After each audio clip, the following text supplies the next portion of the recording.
지중해 고대 문명의 중심은 모두 이곳 하나로 집결된다. 바로 바다다.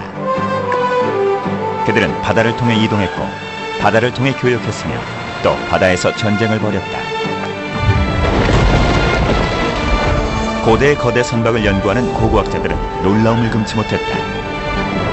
거대한 무역선과 전함, 그리고 타이타닉에 버금가는 배들이 존재했던 것이다.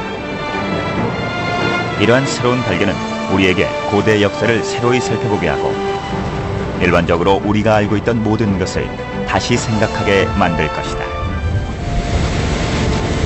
그리스의 해안선은 미국의 해안선에 비해 길이가 매우 길다. 그래서 고대의 상인들과 군대는 육로로 이동했는데 그 시간은 수개월이 걸리기도 했다. 선박 제조 기술이 발달할수록 지배자들은 더욱 부유해질 수 있었다. 그래서 당시의 선박 제조 기술은 성능과 크기 면에서 미끼만큼 발달해 있었다. 그 규모는 축구장보다도 컸으며 7,000명의 군인을 태울 수 있는 전함들이 바다를 항해했다. 그보다 2배나 큰 화물선은 수백 톤의 물건을 싣고 세계를 누비고 다녔으며 그 안에는 엄청난 파괴력을 지닌 무기들이 숨겨져 있었다. 이런 선박들로 인해 당시의 해양 기술은 무한히 발전할 수 있었다. 하지만 그들은 어떤 기술을 이용해서 그토록 거대하면서도 뛰어난 선박을 제조하는 것이 가능했고 거대 선박의 시대를 열게 했을까? 고대의 선박 제조 기술의 혁신은 약 5,000년 전에 시작되었다. 고대 이집트에서는 효과적으로 물건을 운송하기 위해 바로 물을 이용했던 것이다. The main means of transport in ancient Egypt was water, especially the Nile. You can start from Aswan, just throw a piece of wood. It will go all the way to the Mediterranean. Without the River Nile, Egypt would not exist. Not only did it provide an adequate flow of water, but it was the main highway of the country. 이러한 거대한 구조물들을 건축하기 위해서 이집트인들은 자재가 되는 벽돌을 운반해야 했는데 이것은 쉽지 않은 문제였다. Some of the largest wooden boats ever made were made to transport stone, notably obelisks from Aswan in the south of Egypt out to the north of Egypt. 카나게는 약 30m 높이의 하트셉수트 오벨리스크가 아직도 남아있다. 이것은 현존하는 이집트 최대의 오벨리스크이다. 350톤의 이 오벨리스크는 아스완에서 채석된 뒤 카나까지 480km를 화물선으로 이동했다. These boats are hundreds of feet long. They are colossal structures. They are mega structures. They are some of the biggest moving objects that mankind has ever created. 오벨리스크를 수송하던 이 배는 길이 95m, 너비는 30m 정도로 추정된다. 2,000톤이 넘는 돌의 하중은 배 전체에 골고루 분산돼야 했다. 이 배는 삼나무로 만들어졌다. 물건을 실은 상태에서의 배 수량은 놀랍게도 7,300톤에 달했다. 이 배는 강도를 높이기 위해 여러 층의 갑판으로 만들어졌다. 그리고 들보들은 선체를 뚫고 나와 있었다. These Egyptian obelisk barges were the supertankers of their day. Just imagine a fully loaded obelisk barge being towed maybe by 20 or 30 boats, fully loaded with one, maybe two obelisks. These are colossal structures. The people watching from the riverbanks would have seen nothing like this ever before. 이집트인들은 오벨리스크뿐만 아니라 수많은 화물들을 전 세계로 실어 날랐다. 데이르 엘바리 신전의 벽화는 홍해에서 지금의 소말리아 지역인 푼트까지 교역이 이루어졌음을 보여준다. 이는 무려 수백 킬로미터의 거리다. 3,000년 이상이 지나버린 지금에도 우리는 거대한 암석들이 지중해 너머로 운반되었던 여러 가지 증거들을 찾을 수 있다.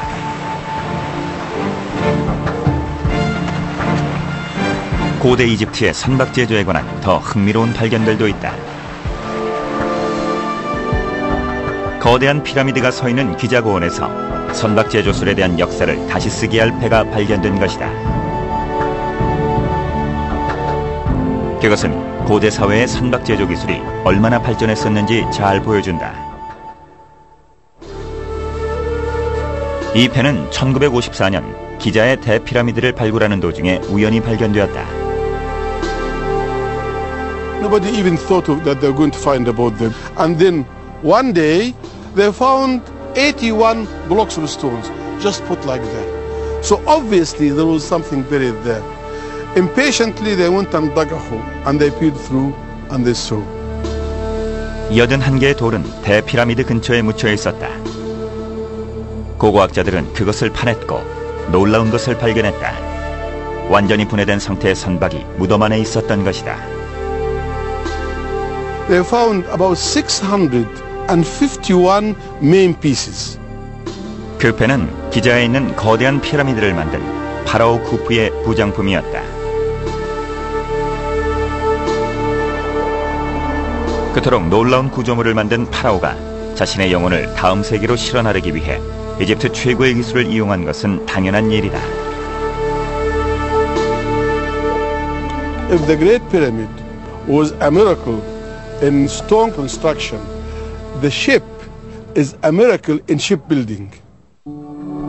그 배의 길이는 60m였고 휘어진 나무들이 재료가 되었는데 굉장히 혁신적인 방법으로 만들어져 있었다. The fantastic thing about this ship is not only the fact that it was found almost complete, but it's the way it was constructed. 고대인들은 어떻게 목재와 섬유질만을 이용해 완벽하게 방수되는 선체를 만들 수 있었을까?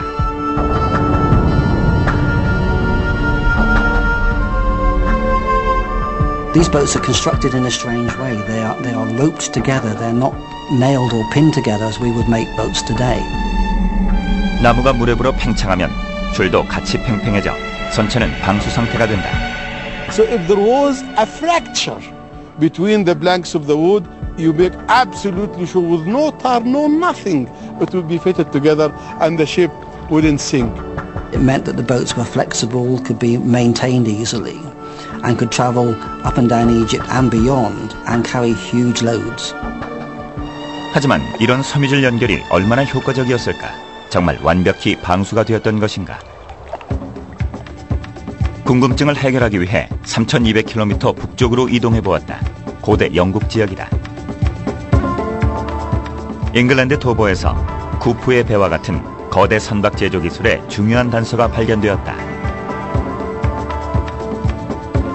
You really have to come either to the British Isles or to Egypt to see large plank boats at this time, which is early in the Bronze Age through into the Middle Bronze Age. 3,000년이 넘은 도보의 배는 부분적으로 복원이 되었으며 이는 로마의 배보다 1,000년이나 앞서 있었다. 길이 10m, 너비 2m의 이 선박은 매우 희귀하고 가치 있는 것이다. 도보의 배를 통해 우리는 청동기 시대에 널리 사용된 거대 선박의 제조 기술을 알 수 있다. The thing they share is that they have thick sculpted planks which are tied or lashed or sewn together. Now, it looks a very unlikely technique to us today, but it clearly worked. 쿠프의 배와 마찬가지로 도보의 배에도 못질이나 용접의 흔적은 전혀 없었다. The use of stitching seems to be a very good way of holding timbers together. It's widely seen across the ancient world, and it looks as if it's a very good alternative to the nuts and bolts we might use today.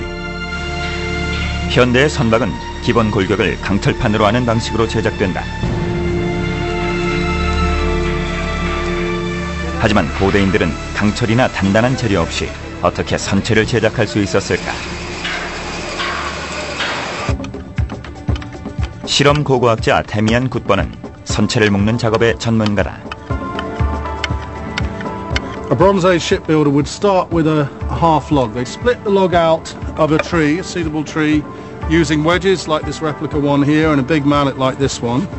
And having got their rough half log, they then use tools like this one, which is a bronze axe or adze, halved it as an adze, and they'd use this for carving the plank to shape, rather than bending it to shape as you would in more recent times. 이러한 형태의 배를 만들기 위해서 필요한 모양의 합판을 깎아낸 다음 천연으로 된 줄로 아주 튼튼하게 묶기 위해 가장자리를 잘라낸다. In the case of the Khufu ship, they've used some kind of plied vegetable fibre rope. In northern Europe, they tended to use twisted branches of yew or willow. Once the winding's done, the next stage is to trim it, clean it, and then soak it at least overnight to soften the fibres even more, and then we end up with material we can use to tie the planks together. This is the method that would have been used on the Dover boat. The Khufu ship's a bit different. In some ways it's a bit more sophisticated. The lashings are buried within the thickness of the timber. They don't go all the way through. It's a bit more watertight in some ways. But I think they would also have used some kind of beeswax in the joint, which doesn't seem to have survived for the archaeologists to find. 하지만 이 기술이 얼마나 효율적이었을까? 배가 정말 단단히 고정되어 있었을까? I'm standing next to a replica of part of the ship now, which we built as part of the study of the original ship. We're amazed at how rigid this system is. I mean, you can hit the thing quite hard and it hardly moves. And it's much more rigid than we would have thought. 학자들에 의해 쿠프와 도보의 배가 아주 효율적인 방식으로 제작된 것이 판명되었다. 청동기의 배들은 아주 먼 거리를 항해할 수 있었고 무척 단단했다. 단지 합판을 묶는 방식으로 말이다. 하지만 이 방법 외에 새로운 제조 방식도 있었다. 그 기술은 가공할 공격력을 지닌 전투함과 군대 수송선, 그리고 대형 운송수단의 제작을 가능하게 했다. 그리스는 그 어느 나라보다도 선박 제조 기술의 수준이 높았다. The ancient Greeks were by nature a maritime race. The very geography of Greece made them that way. 3 peninsulas running down into the Aegean, thousands of islands.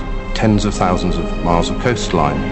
기원전 9세기경 도시 국가들은 영토를 확장하고 지중해 교역로를 확보하기 위해 경쟁하고 있었다. Greece is a fairly poor country in terms of agricultural products. It's not overblessed with natural resources of any sort. So going to sea has been absolutely essential. And the Greeks have now moved into an age when they're doing more and more overseas trade. 자신들의 국력을 키워가면서 갈등이 심화되었고 주요 해상 교역로의 확보가 매우 중요해졌다. 해상 전투가 고대 사회의 주요 요소가 된 것이다. 그에 따라 해상 전투 기술은 눈부시게 발전했고 거대한 전함도 탄생하게 되었다. The first classical purpose-built warship we know of is the Pentaconta. It's rowed by 50 men, 25 on each side, rowing on one level. 펜테컨타는 수백 년간 바다를 지배했다. 하지만 기원전 500년경 속도가 빠른 전함의 필요로 인해 해상 전투의 역사가 바뀌기 시작했다.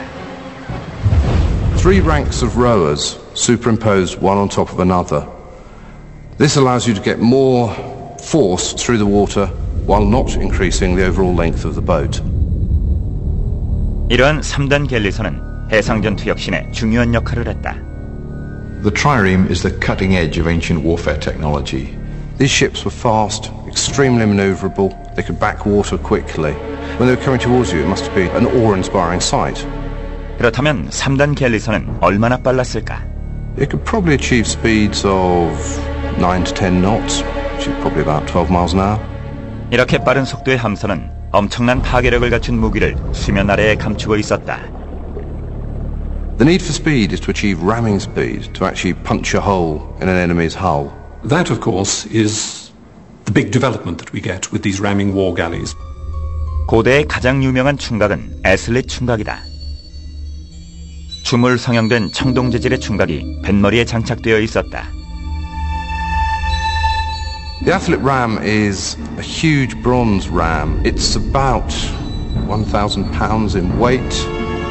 3단 갤리선들의 전투는 현대의 치열한 전투와 비슷했다.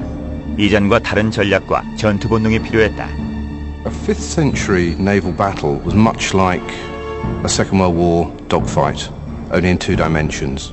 The trireme was a single instrument weapon system. It had one function, and that was to get through the enemy's line, to get behind them, and to put that ram into the weakest and most exposed part of the enemy ship. 하지만 충각의 목적은 적의 침몰이 아니었다. The key to winning an ancient naval battle wasn't annihilating your enemy. These ships are incredibly expensive pieces of kit. You don't actually want to send it to the bottom of the ocean. You actually want to capture the thing. What you needed to do was immobilize them, ram their hull, waterlog their ship. They're dead in the water. They can be picked off later. 이것은 아주 위험한 전략이었다. You don't want to get stuck in the enemy ship. You want to hit them hard, but be pulling away as soon as you deliver that blow. 그 후 2000년이 지난 지금 영국의 제철공들이 그동안 풀리지 않았던 의문을 해결하려 한다. 자신들의 배가 적선에 끼이거나 충각이 손상되는 일 없이 적선을 공격할 최적의 속도는 어느 정도였을까? 해답을 찾기 위해 고대의 충각을 한번 만들어 볼 것이다. The single most expensive part of a trireme is the ram. Quarter ton, half a ton of bronze. In the ancient world, that's an enormous amount of value. And to think you're operating fleets of 200 and 300 ships, you don't want to have to find any more bronze, you want to capture theirs.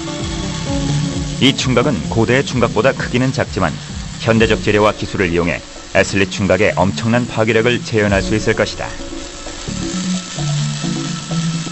The ram would actually be on the waterline, so you're aiming to create a hole on or under the waterline. Hence it's got a trident shape to maximise the damage vertically. 충각의 파괴력은 얼마나 될까? 그것을 실험하기 위해 우선 뱃머리를 제작해야 했다.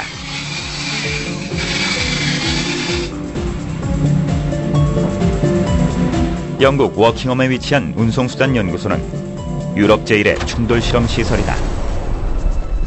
The sort of tests we can do here are incredibly accurate, and we're able to sort of measure injury predictions, at least from dummies, in very precise ways.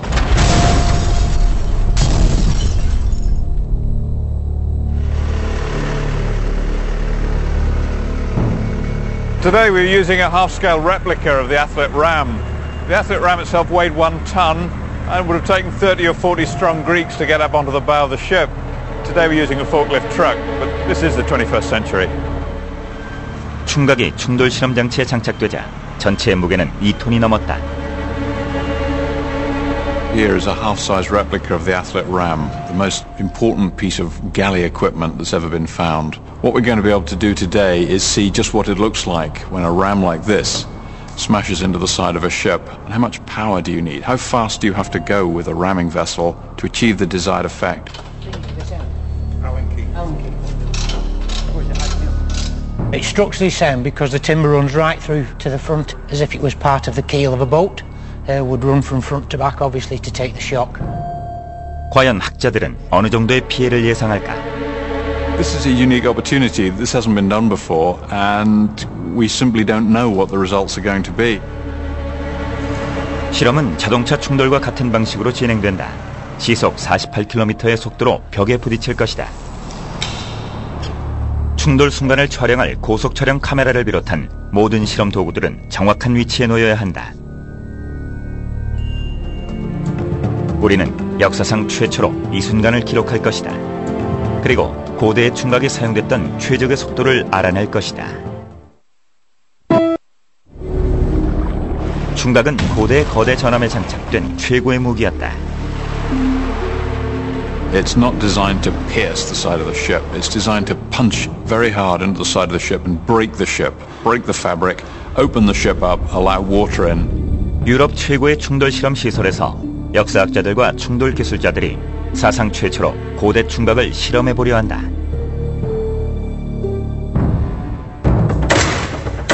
About to run the test. Right, everyone clear the front of the vehicle. About to engage clutch.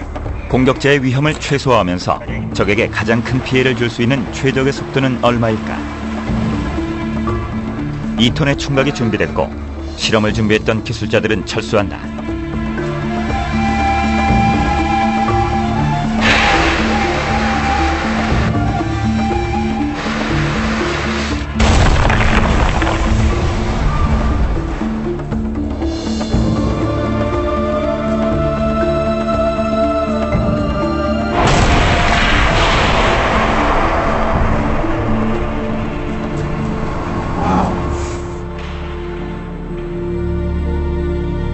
첫 번째 실험은 5노트의 속도였다. 이것은 선체에 물이 들어가 조종불능의 상태를 만들 정도의 충격이었다.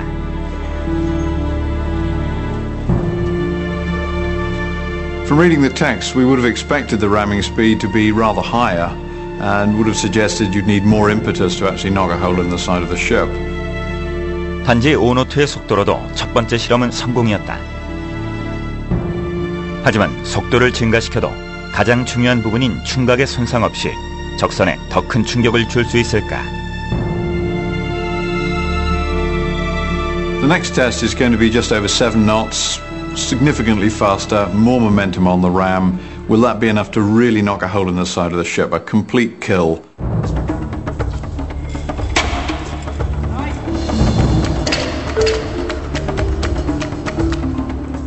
Right, everyone happy? We're about to run the test.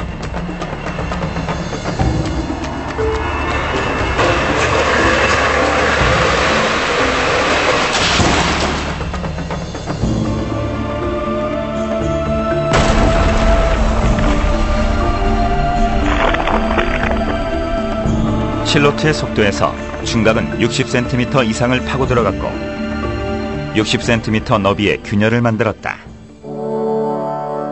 We've just seen the ram go straight through the side of the toughest part of the ship. The ram wasn't going at full speed, it was just over 7 knots. The ship could have gone at 10 knots. It doesn't need to be at full speed to knock a hole in the side of the ship. It's going to leave it waterlogged, unable to operate effectively. A ship with a hole in this size is finished as a fighting platform. Its battle is over. And as long as the ramming galley can withdraw, it can carry on, it can go and do the same somewhere else. This time the ram went in just over 2 feet. It's probably too far. The sort of thing that would have happened in the heat of battle would have been quite difficult to get out. We had to get a lot of mechanical power to pull that out. And the whole fabric of the target buckled and bent. The whole thing was screeching and wailing as we pulled it out. I've been teaching naval history for a long time, and I've never seen a galley ram go through the side of a ship before. And until today, nobody else had either. This hasn't been done for 2,000 years.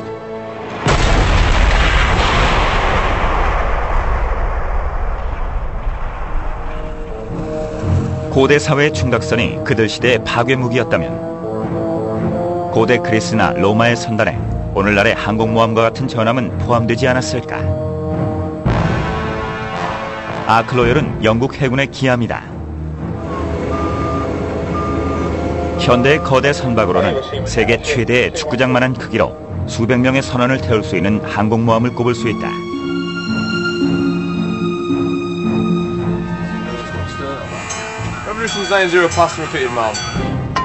고대인들도 그토록 거대한 크기의 전함을 만들 수 있었을까? With the help of his naval innovations, Alexander had conquered the majority of the known world, including Egypt. 기원전 330년경 서양은 알렉산더 대왕 단 한 명에 의해 지배되고 있었다. 알렉산더 대왕이 죽자 그의 제국은 여러 장군들에게 넘어갔다. 그 중에는 이집트 알렉산드리아의 부톨레마이오스도 있었다. It was in Egypt that his successors, the Ptolemaic dynasty, took things to a ridiculously new level in warship design. Ships just became bigger and bigger and bigger. 지배자들은 부와 권력을 놓고 경쟁했다. There are now 3 great powers in the Eastern Mediterranean, the successors of Alexander, in Egypt, in Syria, and in Greece. They've broken up the Persian Empire, they've conquered Egypt, they've got their hands on enormous amounts of money, and they want to see who's top dog. 오늘날 고고학자들은 고대의 항공모함격인 거대 전함에 관한 많은 증거들을 가지고 있다. It's a different kind of fighting ship, fighting over the sea, on the sea, over the land, staging invasions, like an aircraft carrier today. 기원전 130년 포위자로 불렸던 데메트리오스는 거대한 전함을 만들어 모든 기능을 갖춘 공성탑을 탑재시켰다. 공성탑은 여러 층으로 나뉘어져 있었고 200명의 병사를 태울 수 있었으며 높이 45m, 너비 22m에 달했다. 또한 투석기와 쇠뇌가 설치되어 있었고 다른 층으로 이동하기 위한 사다리도 준비되어 있었다. 적의 공격에 노출이 잘 되는 정면은 불에 타는 것을 방지하기 위해 동물의 가죽으로 덮여 있었다. A modern aircraft carrier like this has guns firing 4,500 rounds a minute. An ancient large ship would also have its own firepower on board, with catapults which would fire boulders, javelins, arrows, grappling irons. 이 함선은 그때까지 만들어진 어떤 선박보다도 거대한 전함이었다. Now this thing was so big that probably nothing would be seen like it again until the modern industrial age. 이 거함은 단순히 40, 즉 40라고 불렸다. Which was an enormous vessel, and the size must have been something like 400 feet long. And it weighed about 4,000 tons. This was an absolutely colossal vessel. It's said to have been rowed by 4,000 men. It's bigger than several football fields. The size and scope of it must have been like a modern sports stadium. 이런 엄청난 무게를 물에 띄우기 위해 혁신적인 디자인을 도입했다. The innovations that gave the 40 the capacity to have such a large number of people on board is essentially the fact that it was two ships. It was a catamaran, it had two hulls, and this enabled a large deck on top. At least that is the most likely interpretation of the evidence that we have. 이 배는 너비 15m, 길이 120m에 4,000명의 군인이 탑승했다. This seems a huge number, and scholars have tried to work out how you could actually fit that number of rowers on the ship. One most plausible explanation is that we're talking about quite a large number of rowers per oar. I think some of them must have been pushers and others pullers. 노는 세 줄로 배열되어 있었고 여러 명이 팀을 이뤄 노를 저었을 것이다. You just need one skilled man at the end of the oar, directing everybody else. That means 7 muscles, 1 brain. 그것은 노를 제작하는 기술에 엄청난 진보를 가져왔다. 40명의 군인이 한 팀을 이뤘고 100개의 팀이 모여 군인의 수는 4,000명이 되었다. The equipment of a vessel like the 40 would be largely made up of projectile throwing weapons, so stone throwing catapults, bolt throwing catapults, ballista, and because you have a very big open deck, it looks like a modern assault carrier. So it looks like a fortress, it moves nearly as slowly as a fortress, and it's got a lot of men on it. It's a very different kind of weapon. If you were thinking of a modern parallel, you'd be looking at the biggest aircraft carriers that the Navy can put into the field. This would have been the centerpiece of a battle array. It would have been an almost immobile platform around which lots of fighting would have revolved. 전설에 따르면 그 배는 전투를 직접 치르진 않았지만 그 웅장함으로 다른 배들을 난쟁이처럼 보이게 했다고 한다. It is, of course, possibly more for show than for practical use. It's hard to imagine how long it would have taken 4,000 rowers to get on and off the thing. By the time they were all on, most of them would probably be needing to eat or leave again. 하지만 그토록 거대한 전함을 만든 다른 동기는 없었을까? Clearly, this was Ptolemy IV using the ship as a means of showing his power, his wealth, and his splendor to the opposition. 어떤 이유로 프톨레마이오스 같은 고대 지배자들이 그토록 큰 전함을 만들었을까? These people are not simply projecting the power of their countries, they're projecting the power and splendor of themselves as rulers. 이제 이 전함보다 우리를 더욱 놀라게 할 인상적인 선박에 대해 알아보도록 하자. 그전까지는 전혀 볼 수 없었던 교역과 전투의 기능을 모두 갖춘 만능 선박이 그것이다. 이 선박은 고대판 타이타닉이었다. 기원전 3세기경 고대의 바다는 온갖 종류의 거대 선박들로 북적댔다. 4,000명의 군인을 수송할 수 있는 거대 전함과 엄청난 파괴력을 지닌 충격배가 그 예이다. 하지만 거대 선박이라는 명칭이 어울리는 배는 따로 있었다. 진보된 선박 제조 기술이 모두 투입되었고 대량의 수송 기능과 뛰어난 전투 수행 능력을 갖춘 그 배는 한마디로 고대판 타이타닉이었다. 그 배는 당대 최고의 발명가 아르키메데스가 발명한 것으로 알려져 있다. 배의 이름은 그의 고향이자 그리스의 식민지였던 시실리의 시라큐스에 빗대어 지어졌다고 한다. There is a story about this ship, the Syracusa, built over in Sicily at Syracuse, which would have to be something like Ptolemy's 40. It would have to be a very big ship. 그렇다면 과연 이 선박의 크기는 어떠했을까? The Syracusia was a very remarkable ship indeed. All the detail that one would want isn't there, but on the basis of modern research, we can say that it was in the region of 200 feet long, and it would appear to have had a cargo capacity somewhere between 1,700 and 2,000 tons. 그 배에는 화물칸뿐만 아니라 142명을 수용하는 1등칸 객실과 승무원들의 숙소도 마련되어 있었다고 한다. 갑판에는 400명의 의장대를 위한 공간도 있었다. 근대의 초호화 여객선 타이타닉처럼 시라쿠제아에는 1등석 승객들이 원하는 모든 활동을 할 수 있는 공간이 존재했다. 조용한 도서관과 독서실, 꽃밭으로 단장된 산책로, 심지어 아프로디테의 신전까지 갖춰져 있었다. 거기다 화려함의 극치를 자랑하는 고급스러운 목욕탕도 있었다. It needed enough timber for 40 battleships. 하지만 어떻게 그토록 큰 배가 움직일 수 있었을까? When one speaks of the Syracusia as a sailing vessel, it was that. It wasn't designed as a galley. It wasn't designed to be propelled by oars. It did in fact have 3 huge masts. 모든 배들은 배 밑에 고이는 물을 방출시켜야 한다. 이토록 큰 배가 어떻게 지속적으로 그 일을 계속했을까? This is where Archimedes came in again. In order to get the water out, an Archimedes screw was inserted in the structure so that you simply turned a handle and up came the water. 전설에 따르면 시라큐스의 히로왕은 아르키메데스에게 나선식 양수기의 성능을 시험하고 시라쿠지아를 만들게 했다고 한다. 그의 고유한 기술에 의해 만들어진 4,000톤의 선박은 그의 이름을 전 세계에 알렸다. 그것의 성공 여부는 알 수 없지만 후대의 모든 기계에 영향을 미친 것은 분명하다. 시라쿠지아는 호화 여객선이기도 했지만 900kg이 넘는 양의 화물을 수송할 수 있는 화물선이기도 했다. 값비싼 화물이 가득 실려 있었던 이 선박에게 고대의 바다는 무척 위험했다. 그래서 배에는 효과적인 방어 수단이 필요했다. As soon as you've got trading vessels, you have essentially warships. They're not much different from trading vessels, but they contained armed men who want to take away the goods from the trading ships.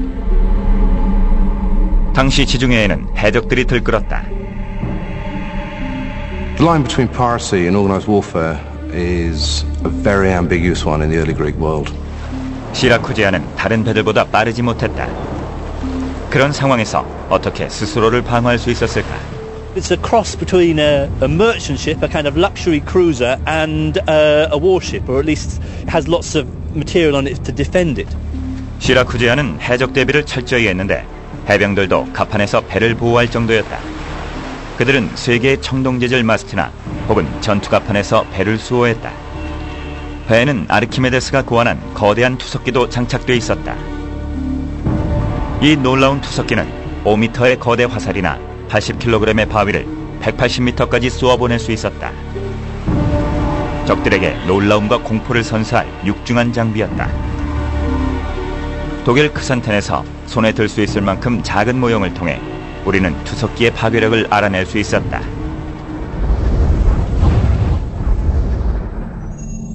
이 투석기는 정말 귀하고 독특한 물건이었다.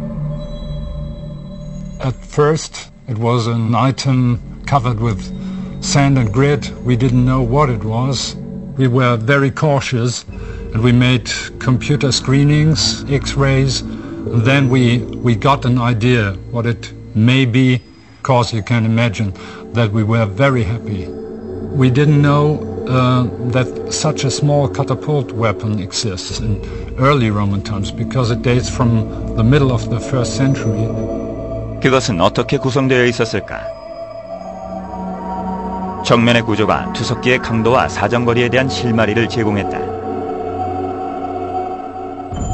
2개의 튼튼한 고정장치가 시위를 튼튼하게 받쳐주고 있다. 이 복제품은 크산텐의 고고학자들이 만들어낸 것이다. I think it was held this way because it's not too difficult because it's just 7 or 8 kilograms. It is like a gun. 그 효과는 어땠을까? I think it was weapon for short distances. It's a unique weapon. Maybe it's a weapon which was used on ships or on the walls of legionary fortresses.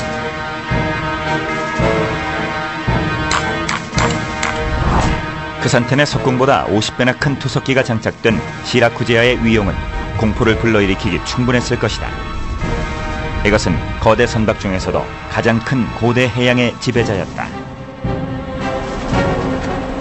The ancient world took the technology they had to its limits. They built the biggest, they built the most impressive, they built the most powerful, and what they were doing in the 2nd century BC wasn't surpassed for another 2,000 years. 그렇다면 2000년 전 바다를 항해했을 거대 선박에 대한 물리적 증거는 없는 걸까? 그것을 알기 위해 찾아야 할 곳은 단지 한 군데, 바로 물속이다.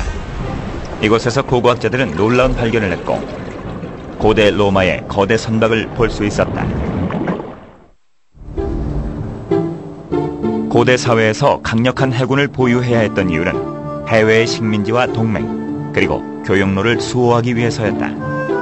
로마 제국의 전성기 때에는 수많은 보물과 거대한 암석들을 실은 배들이 지중해를 항해했다.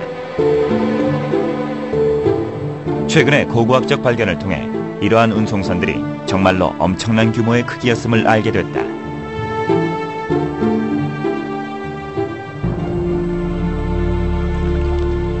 터키의 해안선 근처에서 정말 독특한 로마의 거대 선박이 발견됐다.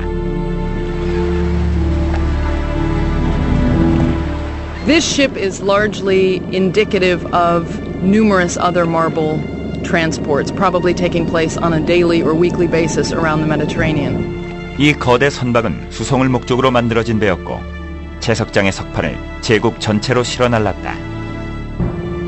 We know that the ancients referred to these ships as naves lapidarii, stone ships. These were purpose-built vessels. 로마 제국은 수많은 건축물을 보유하고 있었다.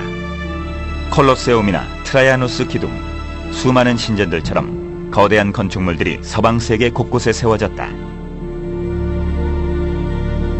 하지만 건축 자재를 운반하는 일은 쉽지 않았다. 제국의 가장 먼 곳에 위치한 채석장으로부터 화강암과 암석들을 운반해와야 했기 때문이다. Imagine 40 of these ships traveling from Proconnesus Island to some Greek city, some Roman city, just to make a single temple. 이런 거대한 사업은 곧 거대한 선박을 필요로 했다. The ship that we're excavating at Kizilbrunn is certainly on the larger side of these big super ships. 이 수송선은 폭풍에 의해 침몰될 당시에 12개의 암석 조각들을 운반하고 있던 것으로 보였다. 8 column drums, which weigh 6 or 7 tons each, topped by a column capital, which weighs about 6 tons, and then we have a secondary cargo of blocks, which altogether probably weigh about 2 tons. So we're looking at a cargo of 70, maybe even 75 tons burden. 키질브룬의 난파선은 고고학계에 보고된 가장 큰 선박 중 하나이다. 또 형태도 매우 온전하게 보존되어 있다. 고고학 정보를 담고 있는 보물 상자인 것이다. What's most exciting about this shipwreck is the fact that the stone cargo is almost completely intact. 선박은 수면에서부터 45m 아래의 해저에 위치해 있다. Was it fully loaded? Was it overloaded? We don't know. 배의 선체는 해저 깊은 곳에 있어 현재는 수화물만 알아볼 수 있는 상태이다. 이런 조사는 매우 위험한 과정이다. The wreck lies between 45 and 48 meters. It has for centuries been out of the grasp of treasure hunters or sport divers or salvers. But on the other hand, it makes our job difficult because we're limited to the amount of time that we can spend on the bottom. Hey Ken, you got shackles? 오늘 넬슨의 팀은 해저로 내려가 처음으로 선박의 수화물을 들어올리는 시도를 할 것이다. 그 수화물들은 2000년 동안 잠자고 있던 것들이다.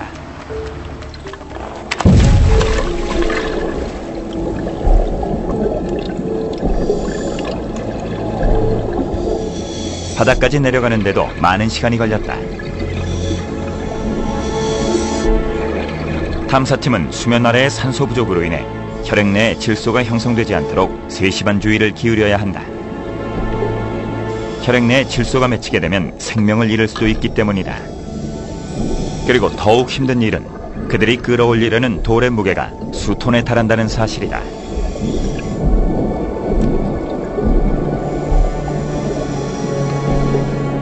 압축된 공기를 이용해 이 돌을 끌어올릴 것이다.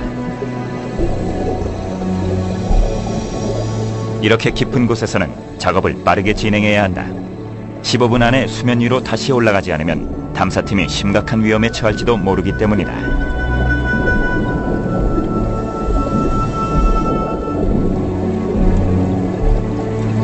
수면 위로 올라오면 암석을 배 위로 올리기 위한 작업이 시작된다. 이 돌 조각은 2000년이 넘도록 햇빛을 받아보지 못했다. 돌 조각은 공간과 무게를 최소화하기 위해 특정한 방식으로 배에 올려진다. 로마인들은 어떻게 정확한 방법으로 돌들을 배에 실을 수 있었을까? I imagine that these drums must have been loaded into the hold of the ship using a crane, but there was an incredible amount of precision involved because they are literally only centimeters apart. 고대인들이 어떻게 그렇게 정밀하게 선적 작업을 할 수 있었는지는 아직도 의문이다. We're talking about 70 tons of blocks laid within centimeters of one another. It took all of our resources and all of our patience just to move 2 of them off the seabed. It's given us a profound appreciation for Roman technology and what the Romans really were able to do on a daily basis. 또 다른 의문은 선박이 어떤 방식으로 그토록 무거운 하중을 견뎠는가 하는 것이다. This ship was probably double planked. I think it would have to be to sustain this kind of burden. So that means 2 layers of wooden planking, probably sheathed with lead on the exterior. 이 암석 운반선이 어떤 모양을 하고 있는지는 알려져 있지 않다. 이 의문을 풀기 위해서는 먼저 수화물들을 걷어내야 한다. 하지만 더욱 놀라운 발견이 이어졌다. 성공적으로 암석들을 끌어올리던 중 넬슨의 탐사팀은 깜짝 놀랄 만한 것을 발견한 것이다.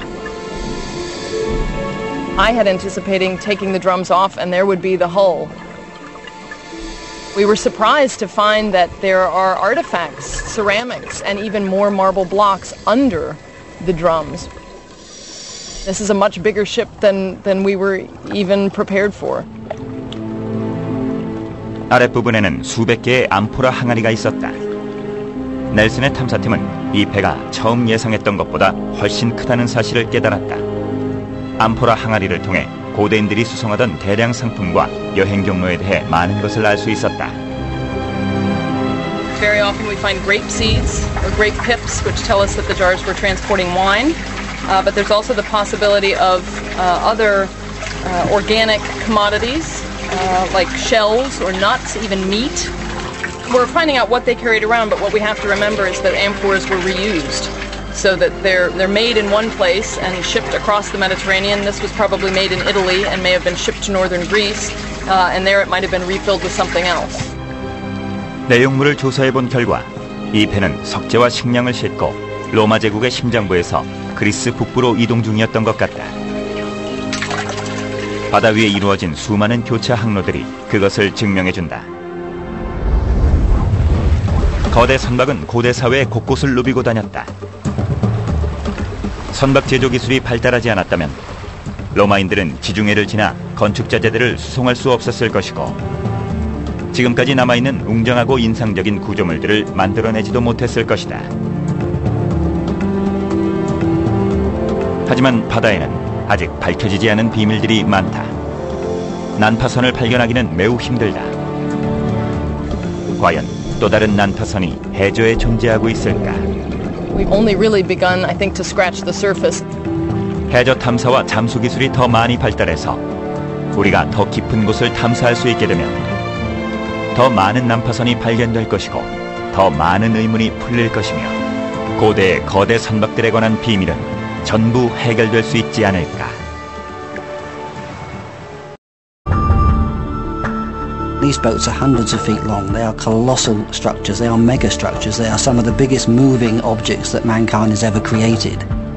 오벨리스크를 수송하던 이 배는 길이 95m, 너비는 30m 정도로 추정된다.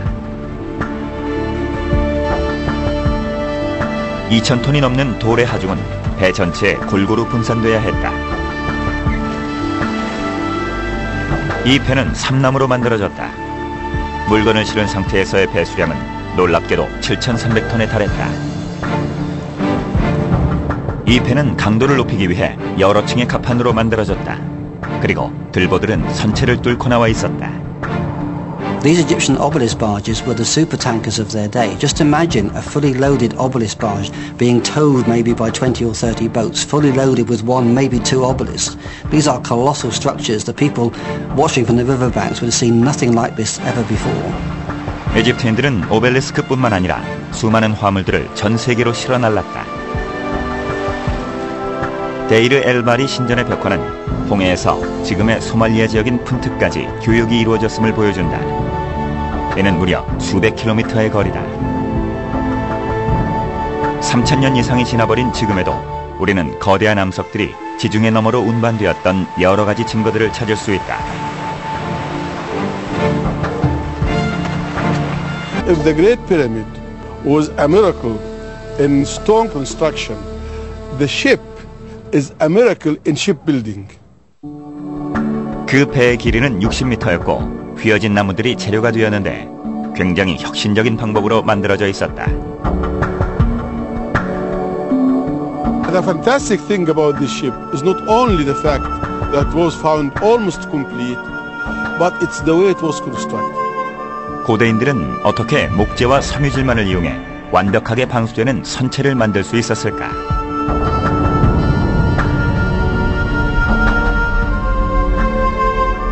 These boats are constructed in a strange way. They are roped together. They're not nailed or pinned together as we would make boats today.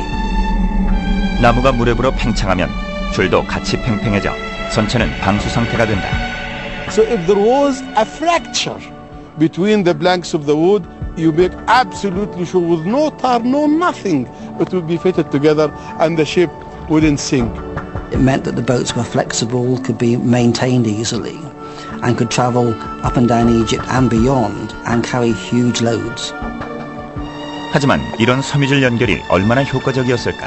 정말 완벽히 방수가 되었던 것인가? 궁금증을 해결하기 위해 3,200km 북쪽으로 이동해 보았다. 고대 영국 지역이다. 지중해 고대 문명의 중심은 모두 이곳 하나로 집결된다. 바로 바다다.